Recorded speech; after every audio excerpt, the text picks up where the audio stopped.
മോഹൻലാൽ ചിത്രം തുടരും ഹിന്ദിയിലേക്കെന്ന സൂചന. ചിത്രത്തിന്റെ സംവിധായകൻ തരുൺ മൂർത്തി ഒരു യൂട്യൂബ് ചാനൽ നൽകിയ അഭിമുഖത്തിലാണ് ഇക്കാര്യം പറഞ്ഞത്. അജയ് ദേവ്ഗണിനെ നായകനാക്കി ഹിന്ദിയിൽ ചിത്രം റീമേക്ക് ചെയ്യാനുള്ള ചർച്ച നടക്കുന്നുണ്ട് എന്നാണ് ഇപ്പോഴത്തെ ചർച്ചാ വിഷയം. മലയാള സിനിമാ ചരിത്രത്തിലെ എക്കാലത്തെയും വലിയ സൂപ്പർ ഹിറ്റ് അതുതന്നെയാണ് തുടരും. തരുൺ മൂർത്തി സംവിധാനം നിർവഹിച്ച ഈ ചിത്രത്തിൽ യഥാർത്ഥത്തിൽ മോഹൻലാൽ ആടി തിമിർത്തിരുന്നു. മലയാളത്തിലെ എക്കാലത്തെയും വലിയ വിജയങ്ങളുടെ നിരയിലാണ് ഇന്ന് ഈ ചിത്രമുള്ളത്. 2025 ഏപ്രിൽ 25 തുടരും തിയേറ്ററുകളിലേക്ക് എത്തിയത്. ബിഗ് ബജറ്റ് ചിത്രങ്ങൾക്കും വൻ ഹൈപ്പിലെത്തുന്ന ചിത്രങ്ങൾക്കും റിലീസ് ദിനത്തിന് ശേഷം കളക്ഷനിൽ ഇടിവ് വരുന്ന കാഴ്ച നാം സാധാരണ കണ്ടിട്ടുണ്ട്. എന്നാൽ മോഹൻലാൽ മാജിക് തുടരുന്നത് തന്നെയാണ് നാം കണ്ടത്. OTTയിലേക്ക് ചിത്രം എത്തുന്നതിനു മുമ്പ് തന്നെ കളക്ഷനിൽ വലിയ കുതിപ്പ് തന്നെയാണ് കാഴ്ചവെച്ചത്. മലയാളത്തിലെ പല റെക്കോർഡുകളും തിരുത്തിക്കുറിച്ചാണ് തുടരും ബോക്സ് ഓഫീസിൽ ജൈത്രയാത്ര നടത്തിയത്. 6 ദിവസം കൊണ്ടാണ് ചിത്രം 100 കോടി ക്ലബിൽ നിസാരമായി ഇടം പിടിച്ചത്. ചിത്രത്തിൽ മോഹൻലാലിന്റെ പ്രകടനത്തെയും ആരാധകർ വാനോളം പുകഴ്ത്തി. 232 കോടിക്ക് മുകളിലാണ് ചിത്രം ആഗോളതലത്തിൽ നിന്നും നേടിയതെന്നാണ് റിപ്പോർട്ടുകൾ.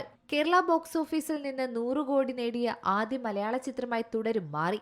കേരളത്തിൽ നിന്ന് മാത്രം ആകെ 118 കോടിയിലധികം രൂപയാണ് ചിത്രം സ്വന്തമാക്കിയത്. വിദേശത്ത് നിന്നാകട്ടെ 94 കോടിക്ക് മുകളിലും ചിത്രം സ്വന്തമാക്കിയിട്ടുണ്ട്. ഷൺമുഖൻ എന്ന ടാക്സി ഡ്രൈവറായാണ് മോഹൻലാൽ ചിത്രത്തിൽ വേഷമിട്ടിരിക്കുന്നത്. ലളിത എന്ന വീട്ടമ്മയായി ശോഭന എത്തിയപ്പോൾ താരത്തിന്റെ പ്രകടനവും മികച്ച അഭിപ്രായങ്ങളാണ് നേടിയത്. 15 വർഷത്തിന് ശേഷം മോഹൻലാലും ശോഭനയും ഒരുമിച്ചെത്തുന്നു എന്ന പ്രത്യേകതയും ഈ ചിത്രത്തിനുണ്ടായിരുന്നു. കുറഞ്ഞ ചെലവിൽ ഇത്രയധികം നേട്ടം കൈവരിക്കാൻ സാധിച്ച ചിത്രത്തെ മറുഭാഷകളും അത്രത്തോളം ശ്രദ്ധിച്ചിരുന്നു. നമുക്കറിയാം, മലയാളത്തിലെ പല സിനിമകളും ഹിന്ദിയിലേക്ക് റീമേക്ക് ചെയ്യപ്പെടുന്ന നാം കണ്ടിട്ടുണ്ട്. ഇപ്പോഴിതാ മോഹൻലാലിന്റെ വമ്പൻ വിജയങ്ങളിലൊന്നായി തുടരും ഹിന്ദിയിലേക്ക് റീമേക്ക് ചെയ്യുന്നതിനുള്ള ചർച്ചകൾ സജീവമായി കഴിഞ്ഞു. ഇത് സംവിധായകൻ തരുൺ മൂർത്തി തന്നെയാണ് പറയുന്നത്. സംവിധായകൻ ഒരു യൂട്യൂബ് ചാനൽ നൽകിയ അഭിമുഖത്തിലാണ് ഇക്കാര്യം സ്ഥിരീകരിച്ചതും. ചർച്ചകൾ അന്തിമഘട്ടത്തിലേക്ക് എത്തിയിട്ടില്ലെന്നും അദ്ദേഹം പറയുന്നുണ്ട്.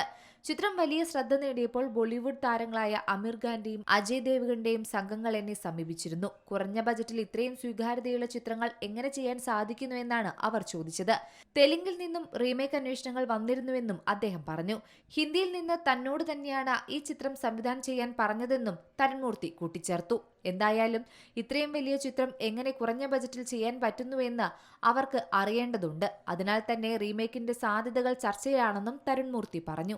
ഹിന്ദിയിൽ നിന്നും തെലുങ്കിൽ നിന്നും അന്വേഷണങ്ങൾ വരുമ്പോൾ ഇനി ഹിന്ദിയിലേക്ക് തുടരും ഉടൻ തന്നെ എത്തുമോ എന്ന് തന്നെയാണ് ആരാധകരും നോക്കുന്നത്. ചിത്രത്തിൽ ആരായിരിക്കും നായകനെന്നും ചർച്ചകൾ നടക്കുകയാണ്. അമീർ ഖാനാണോ അജയ് ദേവ്ഗൺ ആണോ ചിത്രത്തിൽ നായകനായി എത്തുക എന്നും ഔദ്യോഗികമായി സ്ഥിരീകരിച്ചിട്ടില്ല. എന്തായാലും ചർച്ചകൾ അവസാന ഘട്ടത്തിലേക്ക് അടുക്കുകയാണെന്നാണ് റിപ്പോർട്ടുകളിൽ നിന്നും വ്യക്തമാകുന്നത്. Entertainment desk, Zee Malayalam news. ഏറ്റവും പുതിയ വാർത്തകളും വിശേഷങ്ങളും വിരൽ തുമ്പിലറിയാൻ സീ മലയാളം ന്യൂസ് എല്ലാ ഡിജിറ്റൽ പ്ലാറ്റ്ഫോമുകളിലും ലഭ്യം.